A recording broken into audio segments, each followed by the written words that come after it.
तुमचे देखील केस खूप जास्त प्रमाणावरती गळत आहेत का आणि त्यासोबतच केस अगदी ड्राय, फ्रिझी आणि डॅन्ड्रफमुळे देखील तुम्ही त्रस्त झालेले असाल तर काळजी करू नका. फक्त आजचा हा व्हिडिओ शेवटपर्यंत नक्की बघा.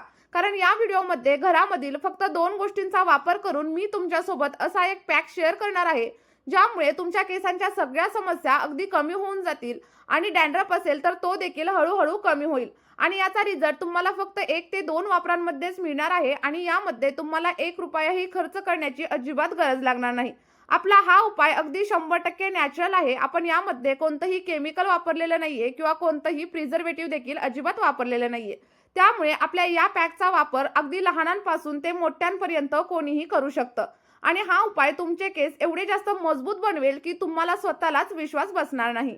आणि त्यामुळे आपला हा व्हिडिओ तुम्ही शेवटपर्यंत नक्की बघा आणि स्टेप बाय स्टेप फॉलो करा. सोबतच तुम्ही आपला हा व्हिडिओ कोणत्या गावामधून किंवा मग कोणत्या शहरामधून पाहताय हे देखील कमेंटमध्ये सांगायला अजिबात विसरू नका. बघा, आपला हा मॅजिकल पॅक बनवण्यासाठी आपल्याला फक्त 2 गोष्टी लागणार आहेत आणि ते म्हणजे मेथी दाणा आणि सोबतच 3 ते 4 चमचे एवढं दही. आता तुम्हाला प्रश्न पडलेला असेल की मेथी दाणाच का वापरायचा? तर त्याचं कारण असं आहे की मेथी दाण्यामध्ये असे अनेक पोषक तत्व असतात जे आपल्या केसांच्या वाढीसाठी हेल्प करत असतात. मेथी दाण्यांमध्ये nicotinic acid, sodium, potassium, calcium, vitamin D आणि व्हिटॅमिन बी यासारखे भरपूर घटक असतात जे आपल्या केसांसाठी खूप जास्त फायदेशीर असतात. आता हे मेथीदाणे कसे वापरायचे हे देखील खूप जास्त महत्त्वाचं आहे, कारण अनेक लोकांना याचा वापर कसा करायचा हेच माहित नसतं. तर सगळ्यात पहिल्यांदा आपल्याला काय करायचंय, साधारणतः 2 चमचे किंवा मग 3 चमचे एवढा मेथीदाणा घ्यायचा आहे आणि तो एका बाउलमध्ये ऍड करायचा. ऍड केल्याच्या नंतर आपल्याला थोडंसं पाणी याच्यामध्ये ऍड करायचं आहे आणि व्यवस्थित असा सगळा मेथीदाणा वॉश करून घ्यायचा आहे. कारण काही वेळा काय होतं, मेथीदाण्यावरती थोड्याफार प्रमाणात धूळ माती असते आणि ते स्वच्छ करणं देखील तेवढंच गरजेचं असतं. त्यानंतर त्याच्यामध्ये थोडंसं पाणी घाला आणि अगदी 8 ते 10 तासांसाठी सगळा काही मेथीदाणा इथं भिजत ठेवा. जेवढी मेथी चांगली भिजेल तेवढी ती जास्त मऊ होते आणि आपली पेस्ट देखील अगदी सॉफ्ट होण्यासाठी मदत होत असते. बघा, इथं मेथीदाण्यामधील जे काही पिवळं पाणी आहे ते मी काढून घेणार आहे आणि सिरम म्हणून माझ्या केसांवरती अप्लाय करणार आहे. आणि त्यानंतर याच मेथीदाण्यामध्ये आणखी थोडंसं पाणी ऍड करून 2 ते 3 तासासाठी असंच हे भिजत ठेवलेलं होतं. आणि त्यानंतर तुम्ही बघू शकता मेथीदाणे अगदी सॉफ्ट झालेले आहेत आणि हे सगळे मेथीदाणे आता आपण आपला पॅक बनवण्यासाठी वापरणार आहोत. इथं पॅक बनवताना एक गोष्ट लक्षात ठेवा, जेवढा तुम्ही मेथीदाणा जास्त प्रमाणात भिजवून घ्याल ना, तेवढीच जास्त पोषक घटक यामध्ये उतरले जातील आणि त्यामुळे तुमचा पॅक केसांवरती जेव्हा तुम्ही अप्लाय कराल तेव्हा तुमची केस गळती अगदी 1 ते 2 वापरांमध्येच बंद होऊन जाईल आणि जर डॅन्ड्रफची समस्या असेल ना तर ती देखील हळूहळू कमी होईल. आता बघा, आपल्याला पॅक बनवण्यासाठी सगळ्यात पहिल्यांदा एक मिक्सरचा जार घ्यायचा आहे किंवा मग मिक्सरचं भांडं घ्यायचं आहे आणि त्यानंतर आपण जो काही मेथीदाणा भिजत ठेवलेला होता तो आपल्याला मिक्सरच्या जारमध्ये ऍड करून घ्यायचा आहे. आता मी इथं फक्त 2 चमचे एवढाच मेथीदाणा भिजत घातलेला होता.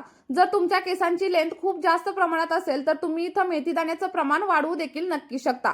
माझे केस कमरेपर्यंत आहेत त्यामुळे मी फक्त 2 चमचे एवढाच मेथीदाणा इथं पॅक बनवण्यासाठी वापरलेला आहे. आता आपल्याला याच्यामध्ये दुसरी आणि सगळ्यात महत्त्वाची अशी गोष्ट ऍड करायची आहे आणि ते म्हणजे दही. बघा, दही ऍड करताना लक्षात ठेवायचं, तुम्हाला अगदी व्यवस्थित असं तयार झालेलं आणि थोडंसं आंबट असलेलं दहीच याच्यामध्ये ऍड करायचंय. साधारणतः 2 ते 3 चमचे दही याच्यामध्ये आपण वापरलं तर अगदी पुरेसं होतं. आणि दही ऍड केल्याच्या नंतर आपल्याला सगळा काही पॅक व्यवस्थित असा ग्राइंड करून घ्यायचा आहे. आपल्याला याच्यामध्ये पाणी वगैरे घालण्याची अजिबात गरज लागत नाही आणि जे दही आपण याच्यामध्ये वापरलंय ना, यामुळे आपल्या केसांना नॅचरली अशी कंडिशनिंग मिळते. त्यासोबतच जर केसांमध्ये डॅन्ड्रफचा प्रॉब्लेम असेल तर तो देखील कमी करण्यासाठी दही आपल्याला इथं हेल्प करत असतं. आणि दह्याच्या वापरामुळे जर तुमचे केस अगदी ड्राय असतील, फ्रिझी असतील तर ते देखील सिल्की, स्मूथ आणि शायनी होण्यासाठी हेल्प होत असते. आणि त्यानंतर आपल्याला दोन्ही गोष्टी व्यवस्थित अशा ग्राइंड करून घ्यायच्या आहेत.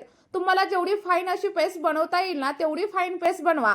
आणि जर तुम्हाला असं वाटलं की तुमची पेस्ट थोडीशी जाडसर आहे तर तुम्ही एखाद्या कॉटनच्या कापडाने देखील गाळून घेऊ शकता. पण इथं माझी पेस्ट पूर्णपणे बारीक झालेली आहे त्यामुळे मी गाळून वगैरे काहीच घेणार नाहीये आणि आपला पॅक इथं पूर्णपणे रेडी झालाय. जर तुम्हाला असं वाटत असेल की पॅक थोडासा घट्ट झालेला आहे तर तुम्ही याच्यामध्ये पाण्याचा देखील वापर नक्कीच करू शकता आणि तुम्हाला तुमच्या केसांवरती अप्लाय करण्यासाठी जशी तुम्हाला कन्सिस्टन्सी पॅकची हवी आहे तशी तुम्ही इथं बनवू शकता.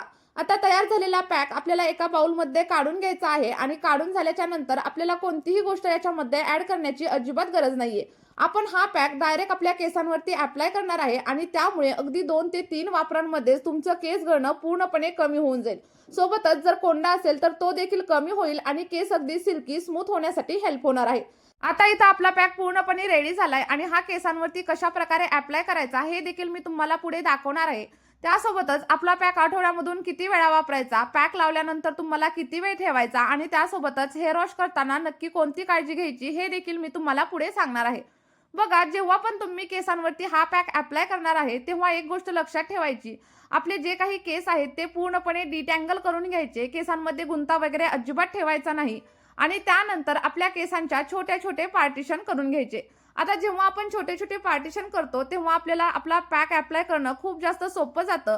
ज्याप्रमाणे आपण मेहंदी अप्लाय करतो सेम त्याच प्रकारे आपल्याला हा पॅक आपल्या केसांच्या मुळांवरती आणि सोबतच केसांच्या लेंथवरती अप्लाय करायचा आहे. बघा, आता सगळा काही पॅक मी तुम्हाला माझ्या केसांवरती आणि सोबतच माझ्या स्कॅल्पवरती इथं अप्लाय करून दाखवते. पहिल्यांदा मी सेंटर पासून सुरुवात करणार आहे आणि त्यानंतर केसांच्या पूर्ण लेंथवरती आपला सगळा काही पॅक अप्लाय करून घेणार आहे. बघा, विशेषतः लक्षात ठेवायचं, सगळ्यात पहिल्यांदा तुम्हाला तुमच्या स्कॅल्पवरती पॅक अप्लाय करायचा आहे. कारण काय होतं, कोंडा जो असतो तो आपल्या स्कॅल्पमध्ये असतो. त्यामुळे लक्षात ठेवायचं की स्कॅल्पमध्ये आपल्याला पहिल्यांदा पॅक अप्लाय करायचा आहे आणि त्यानंतर हळूहळू आपल्या केसांच्या पूर्ण लेंथवरती सगळा काही पॅक अप्लाय करून घ्या. बघा, पॅक लावल्यानंतर साधारणतः 30 ते 40 मिनिटं हा पॅक केसांवरती असाच ठेवा. फक्त एक गोष्ट लक्षात ठेवा, हा पॅक केसांवरती पूर्णपणे सुकू देऊ नका. नाहीतर काय होतं, जेव्हा पण आपण हेअर वॉश करतो तेव्हा खूप त्रास होतो आणि केस अगदी ड्राय होतात. त्यामुळे आपला हा पॅक थोडासा ओला असतानाच तुम्हाला वॉश करायचा आहे किंवा मग तुम्ही एखादी कॅरी बॅग वगैरे देखील तुमच्या केसांवरती अप्लाय करू शकता आणि त्यानंतर 40 मिनिटांनी किंवा मग अर्ध्या तासांनी हेअर वॉश करू शकता. आता हेअर वॉश करताना देखील एक गोष्ट लक्षात ठेवायची, डायरेक्ट स्कॅल्पवरती वगैरे शॅम्पू अप्लाय करायचा नाही. पहिल्यांदा थोड्याशा पाण्यामध्ये शॅम्पू डायल्यूट करून घ्यायचा आणि डायल्यूट केल्याच्या नंतरच केसांवरती अप्लाय करायचा. असं केल्यामुळे काय होतं, तुमचे केस ड्राय होत नाहीत, फ्रीझी होत नाहीत आणि जे काही शॅम्पूमध्ये केमिकल्स असतात त्याचा इफेक्ट देखील डायरेक्ट तुमच्या केसांवरती अजिबात होत नाही. बघा मैत्रिणींनो, आपला हा मेथी आणि दह्याचा हेअर पॅक तुम्ही नक्की ट्राय करून बघा. तुमची अगदी 1 ते 2 वापरांमध्ये सगळी काही केस गळती कमी होईल आणि केसांची वाढ देखील जलद गतीने होण्यासाठी हेल्प होईल आणि तुमच्या केसांवरती एक नैसर्गिक अशी चमक येईल. जर तुम्ही याचा नियमित वापर केला तर तुमच्या केसांमध्ये तुम्हाला अप्रतिम असे परिणाम दिसतील. आणि आता त्यानंतर तुम्ही महत्त्वाच्या काही टिप्स देखील नक्की लक्षात ठेवा. जर तुमचे केस खूप जास्त ड्राय असतील तर तुम्ही या पॅकमध्ये नारळाचं तेल मिक्स करून देखील लावू शकता आणि पॅक लावल्यानंतर केस जास्त असे घट्ट वगैरे बांधू नका, अगदी सैल बांधा आणि त्यानंतर अर्ध्या तासाने तुम्ही हेअर वॉश करू शकता. बघा, हेअर वॉश केल्यानंतरचा रिझल्ट देखील मी तुमच्यासोबत इथं शेअर करत आहे आणि केस किती जास्त सिल्की, सॉफ्ट आणि शायनी झालेले आहेत. सोबतच केस अगदी दाट दिसतात आणि सोबतच लांब होण्यासाठी देखील हेल्प होते. त्यामुळे आपला हा उपाय नक्की ट्राय करून बघा. रिझल्ट माझ्यासोबत कमेंटमध्ये शेअर करायला विसरू नका. चला तर मग या व्हिडिओमध्ये आपण इथेच थांबूया. भेटूयात आणखी एका नवीन व्हिडिओमध्ये. Bye bye.